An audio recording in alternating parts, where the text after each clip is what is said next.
नमस्कार दोस्तों, सभी को हैप्पी दिवाली। और आई होप आपकी पढ़ाई बहुत ही अच्छी चल रही होगी। एग्जाम भी बहुत ही नज़दीक है। आई होप आप बहुत ही अच्छा रिवीजन कर रहे होंगे। तो आपको मैं लाया हूँ हिंदी से जो मोस्ट इम्पोर्टेंट चैप्टर है मुंशी प्रेमचंद। मुंशी प्रेमचंद कई बार एग्जाम में पूछा जाता है और इससे क्वेश्चन बनने को आपको दिखाई देते हैं। तो आपको ज़्यादा कुछ नहीं देखना है, बस इसका नॉर्मली उपन्यास और इसकी जो कविताएं हैं, इसकी जो रचनाएं हैं उनको याद रखना है। और उसके जो जन्मदिन है, जो इनकी मृत्यु का दिन है, उसको याद रखना है।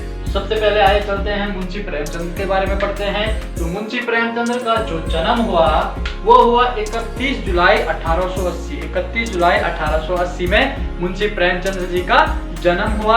और उसके बाद इनकी जो मृत्यु हुई 8 अक्टूबर 1936। 8 अक्टूबर 1936 को इनकी क्या हुई, मृत्यु हुई। ये 2 पॉइंट आपको याद रखने हैं। कई बार एग्जाम में पूछा जाता है कि मुंशी प्रेमचंद जी का जन्म कब हुआ, मुंशी प्रेमचंद जी का मृत्यु कब हुई। तो मुंशी प्रेमचंद का जन्म 31 जुलाई 1880 को हुआ और इनकी जो मृत्यु हुई वो हुई 8 अक्टूबर 1936। ये पॉइंट याद रखें। उसके बाद चलते हैं मोस्ट इंपॉर्टेंट जो पॉइंट होता है उनकी जो रचनाएं। ये रचनाएं आपको एग्जाम में देखने को मिलेगी।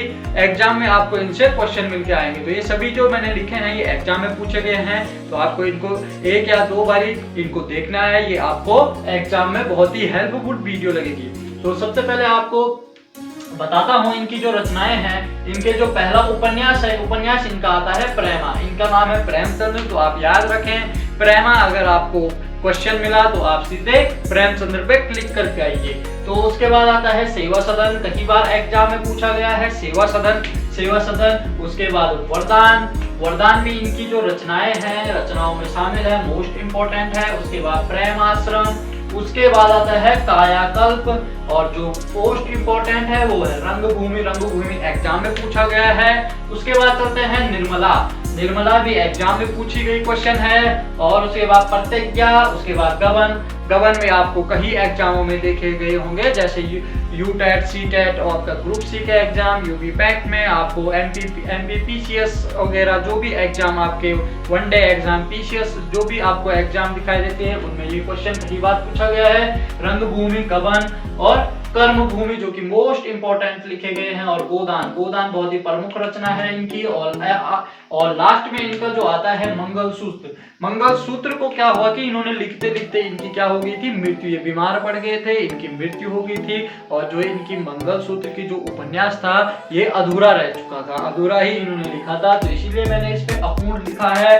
तो आपको याद रखना है। और इनकी जो कहानियां है बहुत ही मोस्ट इंपॉर्टेंट है। बूढ़ी काकी, ईदगाह बहुत ही बार एग्जाम में पूछा जाता है, क्योंकि आपको पता है कि ईदगाह मुसलमान और हिंदुओं के बीच के संबंध को दिखाता है। उसके बाद आपको आता है पूस की रात भी कई बार एग्जाम में पूछा गया है, इसको भी आप ध्यान रखें। उसके बाद आता है शतरंज के खिलाड़ी भी कई बार एग्जाम में पूछा गया है। उसके बाद आपका आता है कफन भी पूछा गया है।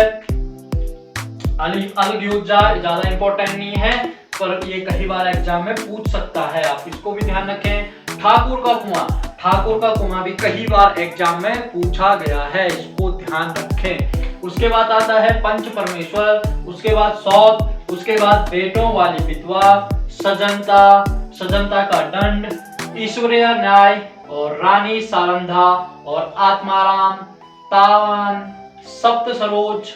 इनकी जो कहानी संग्रह है ये इंपॉर्टेंट है। सप्त सरोज, मानसरोवर 8 भागों में, ये कई बार एग्जाम में पूछा गया है, इसको भी ध्यान रखें। और इनके जो नाटक है बस करबला और संग्राम और प्रेम की वेदी, ये पूरा जो लिखा है मुंशी प्रेमचंद के जो उपन्यास है, कहानी है, इनके जो नाटक हैं, इनको आप ध्यान रखें। मोस्ट इंपॉर्टेंट है। आपको बस एग्जाम में 1 या 2 बारी इसको देखना है। आपको क्रैक करने में बहुत ही इजीली ये क्वेश्चन लगेंगे।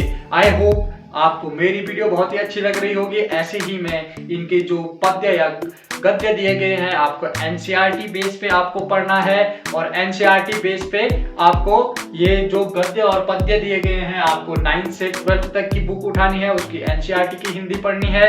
आपको ये पूरा इनका डिटेल्स मिल जाएगा। बस मैं आपको मोस्ट इंपॉर्टेंट क्वेश्चन दे रहा हूँ जो एग्जाम में पूछे गए हैं। आई होप आप स्वस्थ रहें, तंदुरुस्त रहें और दिवाली की आपको फिर से ढेर सारी शुभकामनाएं और हार्दिक अभिनंदन। Thank you.